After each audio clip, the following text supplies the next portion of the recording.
Episode 4 of Ahsoka. Oh, here we go. Oh no. Here we are. Great. I got to go soon too. So perfect. I'm glad you guys are Yeah. pointing it out. Chris is like, well, You're a lucky guess I'm man. out. Chris. Well, I guess I wanted to, before we launch into it, like I don't know if you've got time to talk about it a little, Yeah. or if you want to. Yeah, okay. Briefly before let me know. I got a meeting in like 5 minutes, but I actually enjoyed aspects of the episode. It's as if someone remembered how to edit Star Wars and how to direct Star Wars pieces of it. And Ray Stevenson is amazing. He's so good. I mean, he's really good in RRR, which I know you've seen, Drinker, Yes. where he plays good in Governor this, funny as Scott. fuck. He's so Yeah. good. But yeah, he is fantastic. He's the gravitas in the episodes, the most we've seen him. It is the best episode of the show, but one of the things they did from an editing standpoint was something is happening and they cut away before you see the end of that thing happening to another thing happening that you're also engaged in. And I found that I actually cared I actually cared about what happened, and it felt like they were stakes. Now, were there problems? A whole lot, but it's a different director. The director who directed the episode is one of the directors of Spider-Verse. So the first Spider-Verse movie, I think, which explains maybe why this was just a bit better. But the one direction that George Lucas is notorious for giving on the set of Star Wars was faster, more intense. And it feels like he may have said that a few times during this. And I thought I liked the idea of, I don't know who said it, might have been Az, who mentioned the Ahsoka, what's his name, Balin Skoll standoff was like a knight with a samurai, so they have different fighting styles. And so I found things to enjoy in an otherwise forgettable first 3 episodes. So that's my thumbnail of my thoughts. That but one good episode is not gonna save a show, and it is sort of surprising because normally with these things they start off kind of interesting and then just they just take a crap. And that's is the same for Marvel and Star Wars. Like, oh, there's something promising here, and now I don't care. So the fact that like in episode 4 something happens, although this nonsense with Anakin, if they're gonna do the world between worlds, I don't know. Like, first of all, I never watched it. I don't understand. Is there time travel? Is Anakin going back? Like, I don't. I saw it as like something happening in her head, like in Rise of Skywalker, which I saw all of once. The dumb scene where Kylo Ren is brought back from the dead and then has a vision of his father and has a reconciliation, a completely emotionless scene, which was terrible. But so is this all in Ahsoka's head? I don't know. And I don't know that I'm invested enough to care about that, but at least I care about it. Feels like there's stakes. But my prediction is they're going to introduce Thrawn and that's it. They're not going to wrap up. Here's Thrawn and we're going to defeat him. It's just a setup for a movie that they're supposed to make, right? Isn't that what this all is? I think there is going to be a movie that kind of wraps up the Mandoverse. So that was one of the 3 that they announced. It's a Mandoverse. That's where we're at now. But yeah, just before we get into the weeds, I know, Chris, you were pretty much out of time. Yeah, I gotta go, but I'm surprised that I found things to enjoy. So take that, Mauler. Don't worry, I'll take care of this once you gone. I was gonna say once I leave. So as soon as you're out, it's like, God, man, Chris was full of shit on this one. I mean, like it's when the bar is so low, the fact that there were things that I enjoyed, but I still think it's a mistake to not chop limbs off in Disney Star Wars. Had Sabine lost 2 legs and an arm, and then came back, do you realize it just would have meant? First of all, you would have liked her more. It just would have been more interesting, right? Like, I'd love it if she would have come back and won a fight with just like one limb. right. On the ground, like, I can still take you. Well, Monty Python and the Holy Grail. There's a great scene that is like that. Anyways, thank you, gentlemen. Always great to chat with you. So subscribe to Film Threat and see you soon.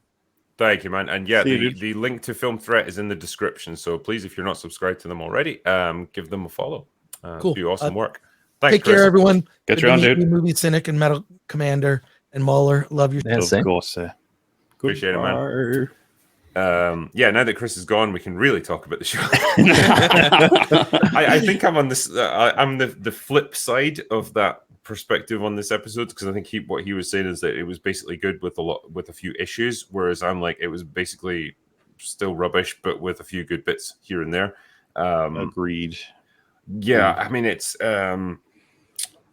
Seems the you primary could pretty compliment much everyone look- has is Ray Stevenson, by the way. Rest yeah, in peace, I of think course. Yeah. he's pretty much the Yeah. best thing in the episode, and it's pretty much like the tagline for it. Honestly, should have just been episode 4. Something happens. That's Finally, first something in happened. Ahsoka. It's the mid-season, so yeah, of course. I said to you, Mahler, before we started this stream, right? I had a few questions about this. Go for it. And I'll just pose them to you now, right?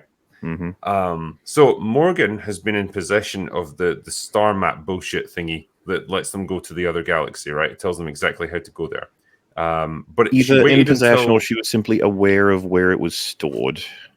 well, I mean, she had it, like, because they all went to the one day like planet with the temple thing, and then put the ball into the socket, and it showed them the star map. But then she waited until Ahsoka and Sabine had landed on the planet before she started doing the download thing to get the navigation information that they needed. Like, Yeah. she's had this for hours, if not days. Why didn't she just do this ages ago? Why did she wait until now to start doing it? So it's funny, when we were watching it, I was like yelling at her for not leaving yet. And I think Theo, who's watching it with us, was like, "Oh, well, you know, they were getting that last hyperdrive in stages of completion, or whatever." And then I was like, You can still okay, download but- the information. You don't need Exactly, the like hyperdrive already there. Yeah. the coordinates, you know, that's a different thing to installing a hyperdrive. You don't need to do those separately. So yeah, all of this episode shouldn't even have happened for many reasons, but that's a major one, is that the coordinates should have been done already. Yeah. Yeah. We get a Um, classic, why like does- the bad guys go in waves. They don't just all attack at once and kill Yep. the fuck out of everybody for some Yeah. reason. Also, don't orbital strike them when they know where they exactly are. Just get some fucking Well, cruisers or why spaceships didn't- or whatever you have, and just blast them. Yep. Why didn't you know? Because they find the ship where it's like grounded because it's needing repairs and stuff. Like what's the droids at Huye or something? Hu Yang. Hu Yang, that's it. Yeah. So he's like outside making repairs, and like these other droids are like circling around it. Why don't Tries they to just stealth punch him Why don't they just activate their self destructs and blow the whole place up? because that would work. Yeah, that would work. Why don't they shoot him with blasters instead of punching him? I've never seen something so retarded in well, at least a week on Star Wars, where you've got two droids who can't feel pain punching each other. What do you think you're going to do? I don't know what that was. That was a weird. And he covers Hu Yang's mouth. This is muffled. He is a droid, my Yeah. man. That doesn't do Why does- shit. Why does he like have the sort of physical limitations of a human? Like, he blinks. Why does he blink? He doesn't I have don't know. eyeballs.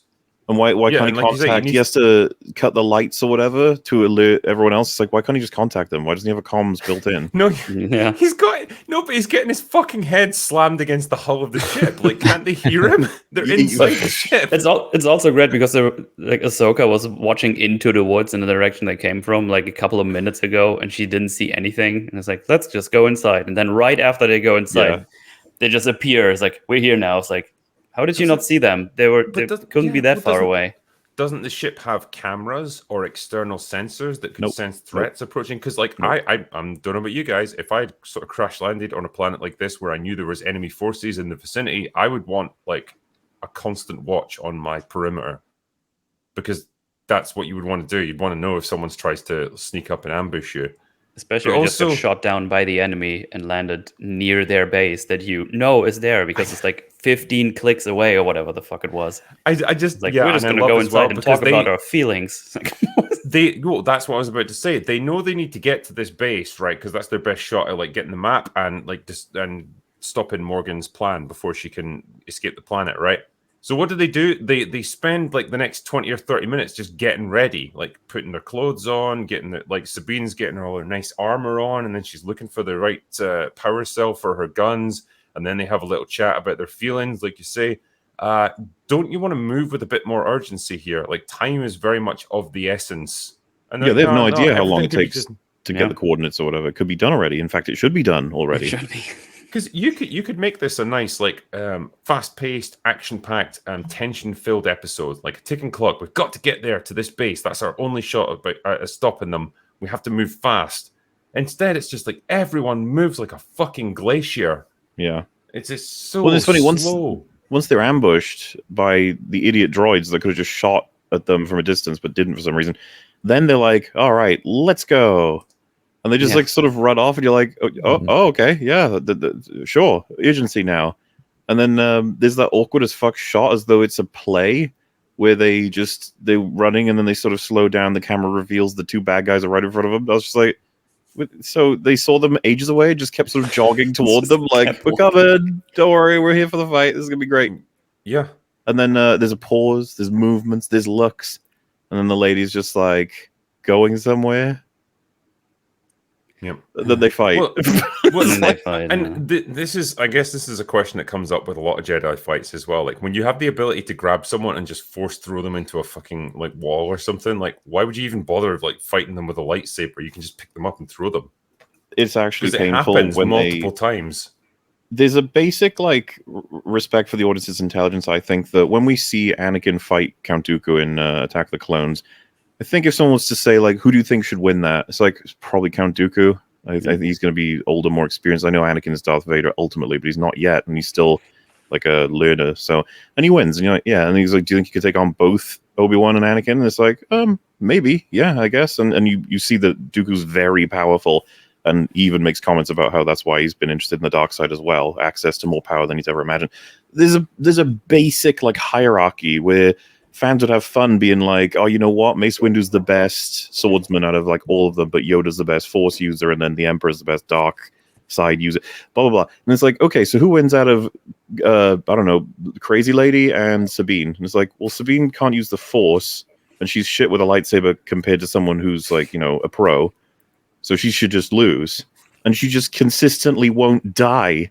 Like there's like a million opportunities Why for the lady to kill her. It was this great thing where she just keeps running after the Sith lady apprentice. I forgot her name already. Again, just keeps shooting, but also running after her, and then she just gets knocked over and loses her helmet. However, the fuck that even happened, but that's a whole nother story. There is a bizarre, like why would the person with the two guns be chasing down in an almost like an attempt to get right next to them physically the person with a sword? What? That doesn't make any sense. And then like she eventually just lets her catch up and then starts fighting her in close combat. It's like, yeah, I guess that would happen. Like Sabine's not even remotely intelligent, but I think a lot of fans are like, yeah, but Mando versus Sith, isn't that cool? It's like, I guess so. Yeah, that's She's enough. a Mando and a Jedi. It's like, why? That part where she's trying to use the Force and it's like pathetic, and then she's like, haha, you have no power. And then she's like, oh yeah, well I have blasters. And then the girl's like, oh my god, blasters! I'm running away now. I'm scared. It's like, no, but, like, why? No, it's even worse than that, right? Because she shoots the lightsaber out of her hand, so she drops it, and then she's disarmed. And then Sabine's got her dead to rights. She's got her the blaster like mounted in her wrist. She just fire it. And then she just stands there, like, watching her. Like, what are you waiting for? Like, there's literally no reason to keep this girl alive. You should definitely kill her. Nothing. It's not very smart. This is what I mean. The fight sucked as far as I was concerned. Yeah. Like the big move from Marok or whatever, where he starts spitting up his lightsaber. I thought it was so fucking funny, and then he just dies. And I was like, okay, he just poops into a weird toxic cloud or whatever. This is the goblin gas. That's like, remember how we were all theorizing, like, oh, maybe it's Ezra, or maybe it's some like Star Killer or some like exciting character or whatever. And like, I guess someone might find it interesting, but yeah. And then he's just like a green smoke man.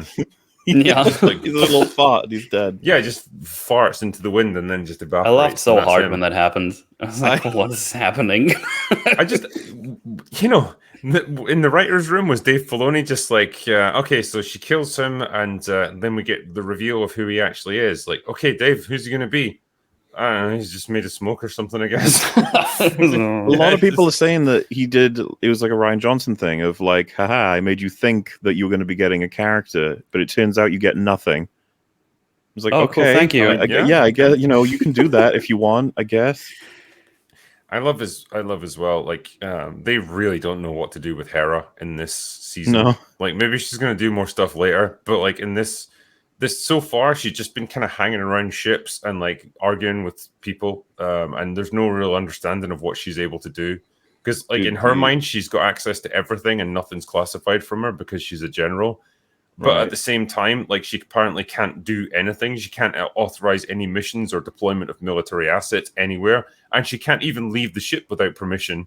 Because she tries to take off and like help out, and like some random dude is like, "Oh no, you need clearance to leave." It's like, what is even the point of being a general then if you can't do anything?